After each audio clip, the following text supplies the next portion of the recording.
Halo semuanya, kembali lagi di Gusti Jina Channel. Di video kali ini saya akan memberikan materi rasio keuangan yang terakhir, yaitu rasio aktivitas.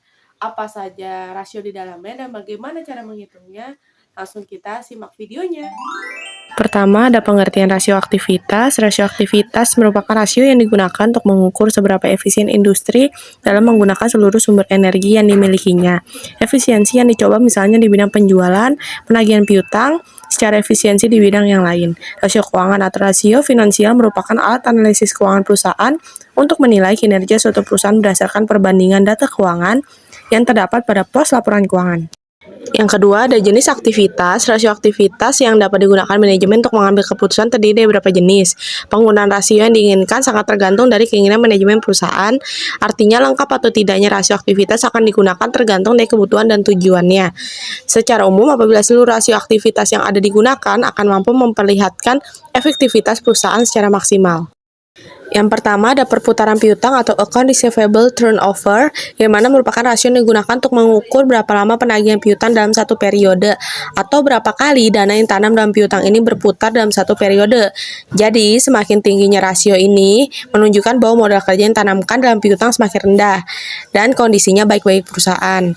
Dan begitu pun sebaliknya. Nah, cara mencari rasio ini adalah dengan membandingkan antara penjualan kredit dengan rata-rata piutang.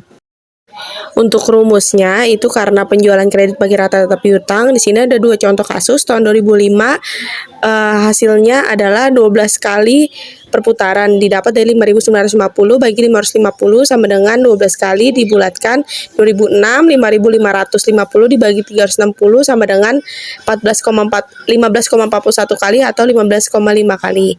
Jadi artinya itu perputaran piutang tahun 2005 cuma 12 kali penagihan, sedangkan 2006 itu 15,5 kali. Jadi kalau misalnya rata-rata industri perputarannya 15 kali lebih tinggi, berarti penagihan piutangnya itu dianggap berhasil dibandingkan dengan tahun 2005. Yang kedua ada perputaran persediaan atau inventory turnover. Ini merupakan rasio yang digunakan untuk mengukur berapa kali dana yang tanam dalam persediaan ini berputar satu periode.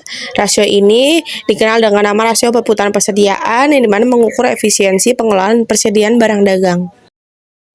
Untuk menghitungnya adalah diambil dari penjualan dibagi persediaan. Misalnya untuk tahun 2005 penjualannya sebesar 5.090 dan persediaannya 250, maka hasilnya adalah 24 kali dibulatkan.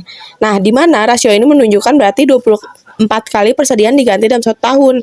Apabila rata-ratanya udah di atas 20, maka persediaan perputarannya itu sudah lebih baik. Dan contoh kasus perusahaan ini 24 kali, maka dia lebih dari rata-rata. Yang ketiga adalah perputaran modal kerja atau working capital turnover. Jadi teman-teman bisa baca secara garis besar, perputaran modal kerja ini mengukur seberapa banyak modal kerja perusahaan berputar selama satu periode atau dalam satu periode tertentu. Untuk menghitung perputaran modal kerja sama dengan penjualan bersih bagi modal kerja. Misal di tahun 2005 modal kerjanya itu mendapatkan penjualannya 5.950 bagi modal kerjanya 1.640 sebanyak 3,7 kali ketika dibulatkan, dan tahun 2006 5.550 bagi 1.340 sama dengan 4,2 jika dibulatkan. Yang selanjutnya ada perputaran aktiva tetap atau fixed asset turnover. Secara garis besar ini rasio yang digunakan untuk mengukur berapa kali dana yang ditanamkan dalam aktiva tetap berputar dalam satu periode, atau mengukur perusahaan ini kapasitas aktivanya udah sepenuhnya tercapai ataupun belum. Untuk rumusnya adalah penjualan bagi total aktiva tetap. Misalnya sini saya ngambil contoh tahun 2005 saja, penjualannya 5.950 dibagi total aktiva tetapnya 2.400. Hasilnya 2,5 kali. Artinya aktiva tetap untuk tahun 2005 sebanyak 2,5 kali.